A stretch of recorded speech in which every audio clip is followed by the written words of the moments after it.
If the title has upset you, I want to thank you for tuning in, because today I'm going to be talking about corruption in the world of soccer, as we real men would call it. The World Cup just ended, so I want to look at all the corruption that happened along the way to make this 2026 World Cup oh so special.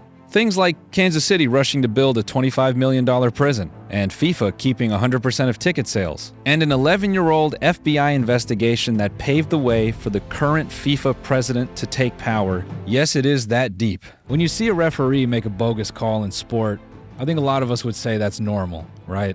In American sports, a referee might sell his soul for a couple $100,000. He might be trying to cash in and get an early retirement plan. He might be part of a betting scheme. Might just be bald. But when a referee in the World Cup is rigging the game, that's a little bit different, because they're not acting for themselves. They're performing for the high god, known as FIFA. I am very specifically describing a FIFA ref like a priest, because to me, FIFA does not operate like your typical sporting organization.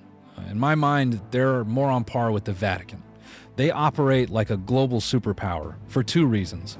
First, let's just take a look at their operating structure. FIFA sits on top of 6 confederations. Each of these confederations are groupings of countries which have their own federations and leagues beneath them, and it all filters up back into FIFA.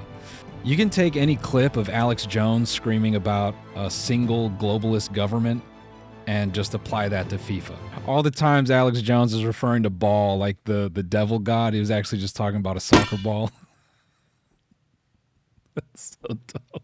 The second reason FIFA is more on par with the Vatican is they make Vatican money every year. If you took, the Forbes list of the top 50 richest countries from 2025, FIFA could land in the top 20, which is crazy because unlike Russia, FIFA is a nonprofit.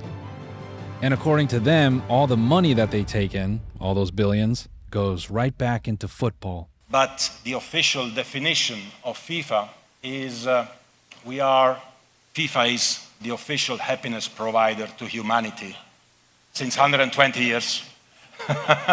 So we are providing joy and happiness.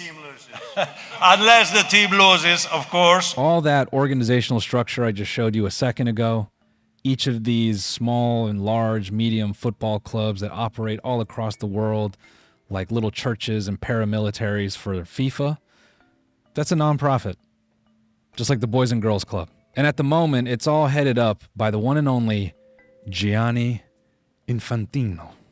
And honestly, that is the perfect name for the president of FIFA, because he sounds like he could be a mob boss, but also he could be the Pope. Today I feel gay. To be the president of FIFA, you have to have a very specific background and network. You have to be the type of person who's committed enough fraud that you would show up in the historical data leak, the Panama Papers, which also means you might know Jeffrey Epstein. Now, why would FIFA want this guy as their president? Well, they need someone who's comfortable moving money around. FIFA is expecting to announce a $15 billion revenue for this World Cup, which means another bald guy has juiced America for all it's worth, which I think is a fair trade. FIFA gets $15 billion. Your citizens get videos of a German guy in Walmart. Some international soccer fans are getting a taste of America for the very first time. Right now, a German man is going viral for experiencing the States one road trip stop at a time. Freddie, as he calls himself, is traveling across the U.S. for the World Cup starting in Auburn, Alabama. There's a taste of America, and he's documenting everything from Buc-ee's and Walmart's to a late-night Waffle House run. Everyone got a trend, because that's what Americans want. We just want a trend. We just want something to talk about. We got an Asian guy twerking in Atlanta. Between that and the German, Americans were totally satisfied with giving away billions of dollars to FIFA, because we got what we wanted, something we could stitch on TikTok. But first, let's break down how people came to the conclusion that the World Cup was rigged. This year's World Cup featured a special soccer ball with a sensor utilizing AI, which was extremely helpful to determine which players had their shins kicked out by an Argentinian player. I was thinking this is like a Palantir wet dream, getting all the kids to play on an AI-tracked soccer ball. The sensor was also very good at making the ball score in exactly the last 10 seconds of every Argentina game throughout the entire tournament. Now, Argentina was accused of getting away with a lot of fouls, Me personally, I think they knew this American audience would appreciate the violence, so they were just trying to give us what we were looking for. People really started to feel like the tournament was rigged when they saw how the bracket was formed, because Argentina seemed to have the easiest path to the World Cup final. In fact, it was the easiest path in World Cup history. On the other side of the bracket, the number 2 seed team in the world, Spain, also had a relatively easy path to the final match of the World Cup tournament. And that was intentional, to give Spain enough energy for the final match after the final match. Isn't it amazing? Argentina hitting players in front of the refs even after the game, and the refs still do nothing. What made this World Cup final so special, amongst other things, is Spain is the number 2 seed team in the world, and Argentina is the number 1 seed team in the world. And they were actually supposed to play each other for a match known as the Finalissima. But America made sure to bomb Iran so we could secure the media rights to show Spain and Argentina facing off for the first time in the World Cup. But let's get back to the refs, because all throughout this tournament, people are blaming the refs for helping Argentina. I hate to be the one to say this, but it's true, and somebody has to say it. England's problem against Argentina may not be Messi. England's biggest problem might be this guy. I made a clip that Egypt won that game against Argentina. I said that the FIFA is rigged. I said the World Cup is rigged in the favor of Messi and Argentina. And guess what? Last night, FBI opened up an investigation against FIFA officials and against Argentinian officials. Doesn't matter anyway because it's all rigged for Argentina. I believe that. I've come to believe that. It's crazy. When you look at all the replays and clips of bullshit calls Argentina got, outrageous. Yeah. As a side note, I saw a TikTok think piece, when someone rants at you with a very small microphone, and they were going on about how sports fans are very susceptible to conspiracy theories. And a sentence this person said was, "Recent studies have shown conspiracy theories are an extreme method of cope." But the thing this person failed to mention is that you need an extreme form of cope when you're a loser. When you have to go home and tell your wife, "Hey baby, I bet our life savings on Manchester United, and now we're not going to pay rent, and that child we're expecting, it's going to be hungry. So eat some milk because it's going to be feeding off the jugs for a little bit longer than we had planned." Now there was a moment that outshined all of the missed foul calls for Argentina, and that was when Trump was able to call in to the president of FIFA, asking FIFA to review the red card issued to Florian Balogun, who is British. So it just might have been an instinct to mark him redcoat, you know what I'm saying? That call resulted in the first red card being reversed since 1962. Gianni Infantino bending the knee to Trump looks a little bit worse when you also consider that he gave Trump FIFA's Peace Prize, which is an award to recognize exceptional actions for peace and unity. Roll the clip of Hegseth pumping our soldiers with testosterone. I'm authorizing a new screening program for testosterone deficiency for our service members, ensuring you have the right testosterone levels to operate at your absolute best. Now, the list of winners of the FIFA Peace Prize are just Trump. He's the first one. Almost feels like it was made for him. What makes Gianni and all his interactions with Trump so fascinating to me is when you factor in his willingness to politically assassinate his former boss 11 years ago, and all the other decisions he's made just to be Trump's Discord kitten.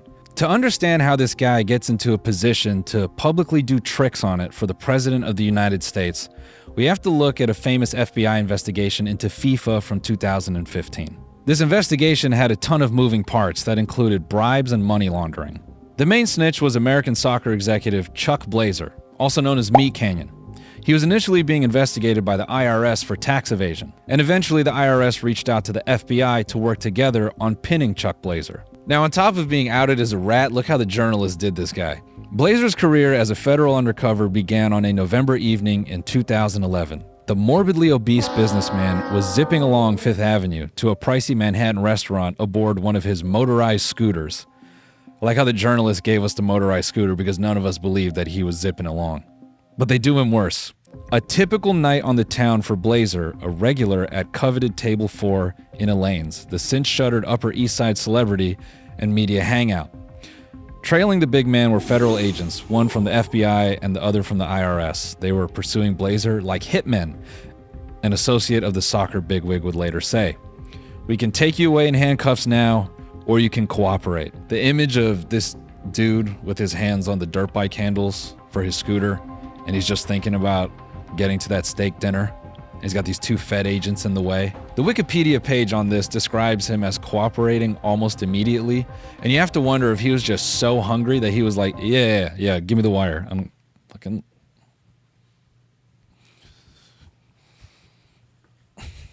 Yeah, just fucking...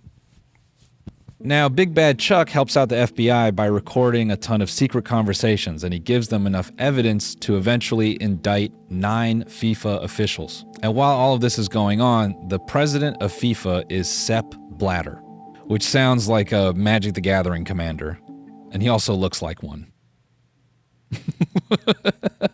Now, a crucial piece of context is Sepp Blatter was set to leave his position as the president of FIFA, and his intended replacement was Michel Platini. While all this fraud is being investigated, it was found that Sepp Blatter sent a $2 million payment to Michel Platini, and it was supposedly for work that Platini had done from 1998 to 2002. It was sort of like a back payment. They were both charged with fraud, and they were given an 8-year ban by FIFA. And this gave the opportunity for Gianni Infantino to take over FIFA. To underscore why this is so crazy, let's start with the fact that FIFA is a non-profit. FIFA is just the governing body of soccer, which is about to announce a $15 billion revenue from the World Cup. As an organization, FIFA has 211 members, which break down into countries and territories, and they're all managed by 6 confederations, one of which is UEFA, otherwise referred to as UEFA. UEFA these nuts. At the time of this investigation, Michel Platini is in charge of UEFA. And again, he is set to replace the president of FIFA, Sepp Blatter. Gianni Infantino was essentially the second in command. He was the general secretary at UEFA. This guy seemingly conspired to get rid of his boss and his boss's boss and go from second in command from one of the, loyalist chapters, if you're a Warhammer fan, and become the emperor, become the president of FIFA, like seemingly overnight. If you think about this like Game of Thrones, which I think is appropriate because that's how much lore FIFA has, Sepp Blatter is on the Iron Throne. Michel Platini is the head of UEFA, and he is going to replace Sepp on the Iron Throne. Gianni was the general secretary, which was the second in command at UEFA. He seemingly helped orchestrate getting rid of his boss, Michael Platini. Sorry, I said Michael because I don't acknowledge French names. It's Michel. And Sepp Blatter on the Iron Throne, simultaneously opening a path for him to take control of the whole thing. And what makes it even better is after Gianni allegedly helped orchestrate their removal, he then ran on a campaign to get elected as the FIFA president, and one of his core talking points was bringing transparency to FIFA and quadrupling their earnings. Clearly he won, but that makes, Trump calling him to get the red card removal, him giving Trump the Peace Prize, that much funnier. At this point, you're probably thinking, Noel, why don't you do an ad read? I will. I want to thank Shopify for sponsoring this episode of The Company Lot. I have a very efficient process anytime I want to start something new. First, I get really excited about the idea. Then I think about every possible way to make it better. I spend so much time preparing that sometimes the original idea can get lost in the mix. Starting a business can feel like that. You know what you want to sell, but you remember you need a website, a checkout system, customer support, inventory management, and the 17 passwords you need to remember to handle all of those services. Shopify makes it simple. With Shopify, you get thousands of customizable templates and tools that help you create the storefront of your dreams, all without needing to know how to code. Whether you're starting with one product or bringing over an entire collection, Shopify helps you build a site that fits the size of your business with the polish and style you're looking for. So you don't have to fill up half your website with an about us on why you like selling candles. And when your storefront is finished, Shopify Checkout makes it easier for customers to finish their purchase. And when customers come back for more, they get to check out in a single click. You waste less of their time and they spend more of their money. All you need is the idea. Shopify handles the rest. If you're serious about hearing your first, start your free trial at shopify.com/companylot today. You heard that right. Start your free trial today at shopify.com/companylot. That's shopify.com/companylot. I also want to thank Factor for sponsoring today's episode. For me, eating healthy isn't a willpower problem, it's a setup problem. Until I found Factor. Factor solves any setup problems with fully prepared meals designed by dietitians, crafted by chefs, delivered right to your door. With Factor, I'm hitting my nutrition goals this season without the planning, grocery runs, or cooking. Ready in 2 minutes, no planning, no cooking. I love the creamy Parmesan chicken for a protein punch after a workout. Every meal is crafted with functional ingredients, lean proteins, colorful veggies, whole foods, and healthy fats. Factor bans over 175 ingredients, no artificial colors or sweeteners, no high fructose corn syrup, no refined seed oils, just nutrient-dense food. Meals that fit your goals and schedule healthier eating, calorie management, more protein. My favorite is the creamy Parmesan chicken. Fresh, never frozen, over 100 rotating weekly meals, including globally inspired flavors like Mediterranean and Asian. So there's always something new to look forward to. Try the newly launched ready-to-eat salads with vibrant ingredients like elote corn and miso edamame. Plus, over 70 add-ons to round out your nutrition, from green juices to peanut butter energy bites. Factor shops, preps, cooks, and delivers straight to your door so you have more time for everything you love this spring. If I had needed this product, it's what I'd use. Head to factormeals.com/lot50off and use code LOT50off to get 50% off and free daily greens per box with new subscription only while supplies last until 9/27/2026. See website for more details. Let's talk again about the beautiful game. Going back to Gianni winning his seat as the FIFA president, in 2018, the Russian World Cup happens, and it makes about $6.5 billion. So all the bribes those FIFA guys took was the right thing to do, because they made a ton of money. So if you're Gianni Infantino, you've maybe, because in case the FIFA lawyers are watching, this is all sarcasm and I don't know anything, please leave me alone.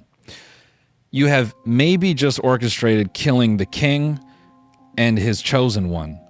And you have promised the entire kingdom that you are going to quadruple earnings. How are you going to do that when you've just made a revenue milestone of $6.5 billion off of Russia? You give the 2026 World Cup to the United States. And I know Mexico and Canada are part of this, but who's got the most cattle to send to slaughter? It's going to be us. I'm sure FIFA had a very, robust 100-page marketing strategy, but I think I could boil it down to 2 words. Squeeze Americans. We are dumb as hell. We don't read. We don't care about history. We don't care about soccer, which makes us the perfect lick. If you can get something trending, we will take a $1,000 loan out on Klarna to go watch Ghana versus Croatia at the Link in Philadelphia. Everyone saw a Japanese guy take 50 damage from a buzzball and they go, "Oh my God. Bro, I think I'm going to pay $150 to take the subway into New Jersey. And I'm going to pay $1,000 for a nosebleed to watch the World Cup. You want to come with?" Now, this $15 billion that FIFA is set to announce that they've made off of this World Cup is supposedly going to go back to all of the 211 members of the FIFA organization. Not equally, of course, right? They're not going to cut off a huge chunk to Turks and Caicos. Drake might. FIFA's not going to do that. But you can't assume that all $15 billion came from America alone. Let's go with a stat that I've seen thrown around, and let's say 25% of that $15 billion came directly from Americans, all right? Now, how does FIFA extract a potential $4 billion out of the American economy? There are a ton of articles that came out yesterday and the day before and all throughout the month breaking down how the World Cup is not profitable for the countries that host it. And I think when you see a $15 billion revenue tag, you don't need an economist to tell you exactly how they fuck you over. I think it's pretty obvious. You don't get anything when you host the World Cup. But that's what makes it so impressive, is it's well documented that if you host the World Cup, you do not see the benefits of having the tournament in your country. And still, people say yes. Fox pays $500 million for the hosting rights of the World Cup because the fact of the matter is a lot of people participate in it as viewers and as ticket buyers. It's like gambling. People know it's a lose-lose, but they want to do it because it's fun. They take all the revenue from tickets. They take damn near all the revenue off of merchandising. They control what sponsors can participate. You basically have to let their sponsors in. You can't use outside sponsors from the, FIFA brand ambassador list or whatever they call it. But even more impressive than that is they can get local government to commit to absurd shit. It's called making Kansas City build a $25 million prison before the World Cup lands stateside. It looks like an ICE detention center, said Melissa Robinson, the 3rd District Councilwoman of Kansas City. All the Republicans on that panel were like, yeah. Inside a committee room at City Hall in early March, Robinson and her colleagues had just been shown drone footage of a soon-to-be finished modular jail. It appeared to have no windows and resembled a storage unit in its design. Her colleague, 4th District Councilman Eric Bunch, compared it to a warehouse. Now, if both of those statements sound like they were repulsed, they weren't.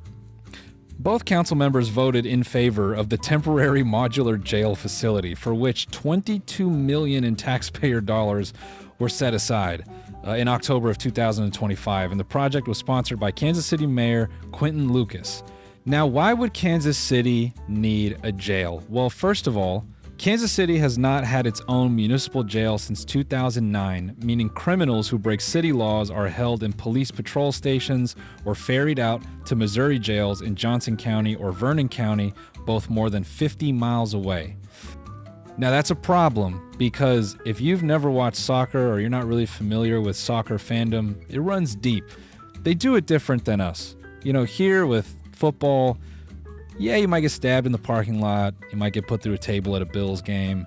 Some Eagles fans might light your car on fire because they saw you wearing the opposite jersey. Things of that nature. Soccer fans like to kill each other. They at least fantasize about it. These teams have very deep woven histories that go way, way back. Things that we haven't earned yet as a country. So that's where the cost-cutting method comes in for FIFA, is they need to build a holding cell for the types of fans that they attract. So inevitably, when they get to murdering each other in the parking lot, we need a place to put those people. So they can be held there, then delay their trial, then eventually convict them, and then get them working for 13 cents an hour. The $25.8 million jail funding is another entirely separate pot of money but represents a World Cup adjacent investment. As the project falls short of its timeline, there appears to be a shift in narrative, with some politicians keen to reframe the investment as not being tied to the World Cup.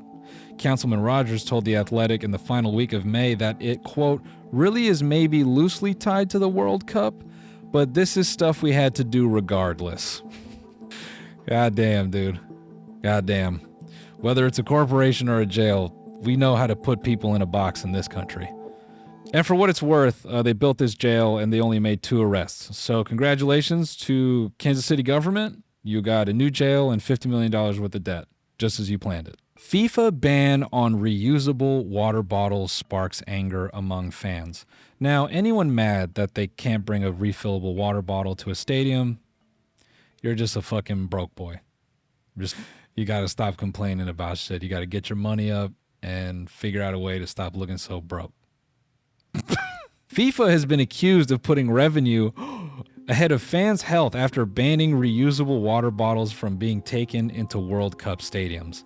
In a late U-turn, the governing body rode back on its advice that empty, transparent, reusable plastic bottles would be permitted inside venues, instead prohibiting them to prevent risk and injury to players and attendees. They were trying to ban free water. That's how big dick they felt in this scenario. They said, not only can we make them build a prison and we can take all the ticket revenue, we will also charge them for being thirsty. They eventually caved, so yay, we protested enough that the king gave us water, but he took everything else. Of all the sports where you're likely to get a bottle onto the head of the player, soccer's up there. Football, they're going to have a helmet. You got to wait till they go through the tunnel. Basketball, lower odds. But soccer, they just been running for about 90 to 100 minutes. They're probably going to take a slow walk back to the tunnel. You're definitely getting them. And they probably had to ban that because Americans would be bringing hydro flasks in there. Just straight torpedoes going at these guys. The decision has sparked concern among supporters groups, with sweltering conditions expected at many stadiums and little information provided about how else fans can easily access water. Well, dude, the easy access is paying $15 for a Dasani. It's just that easy. It's a real health risk, said Ronan Evane, the executive director of Football Supporters Europe, aka I'm a little pussy. Now, I do have to read one part of this article that really does make me laugh. The England supporters group Free Lions made its thoughts clear in a post on X. What's next?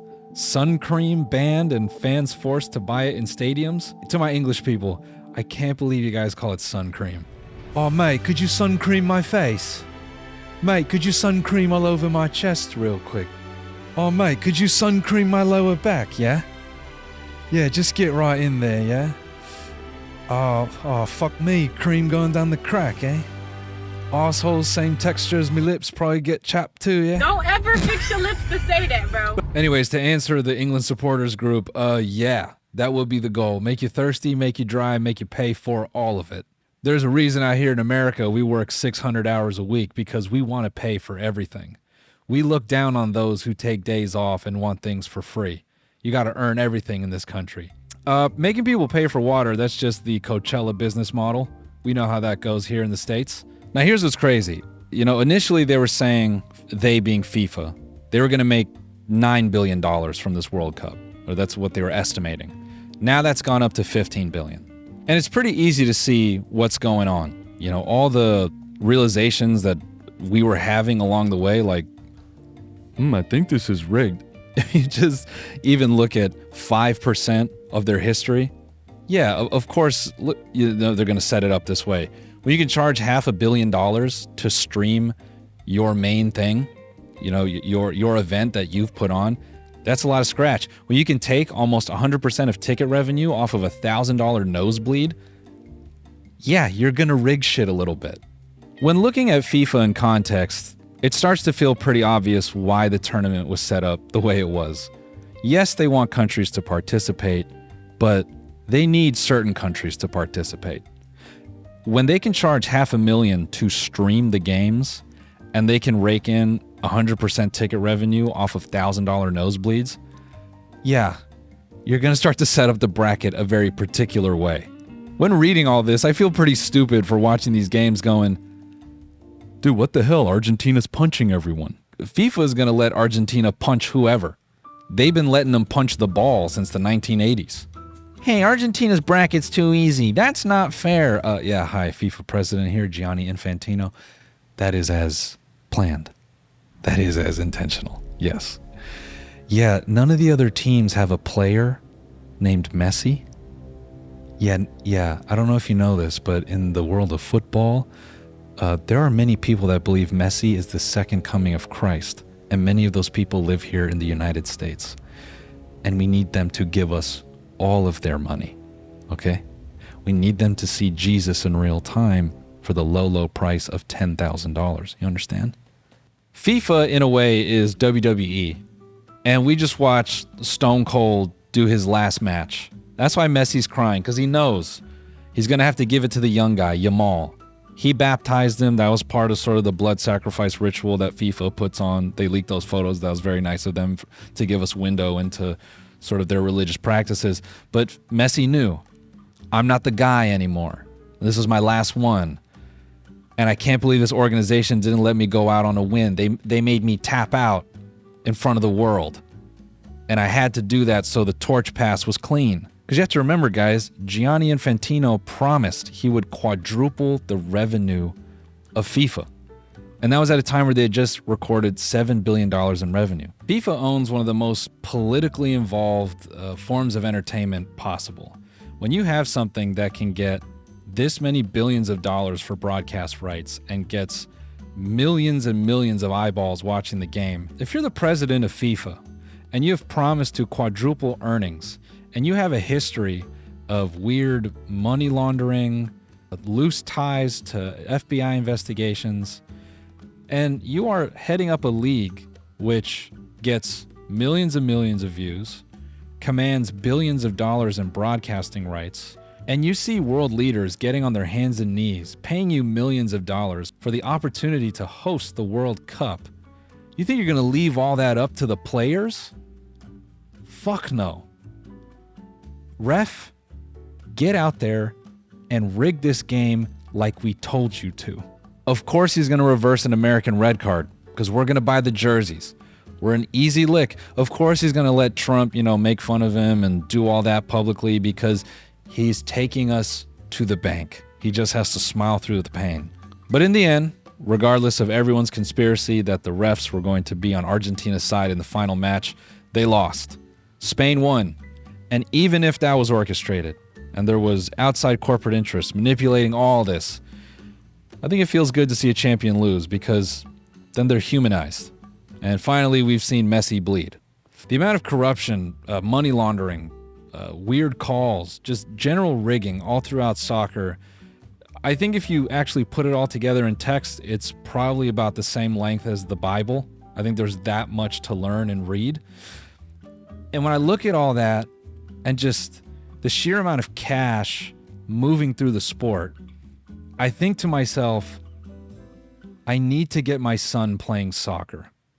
Thanks for tuning into The Company Lot. I'll see you guys next time. Goodbye.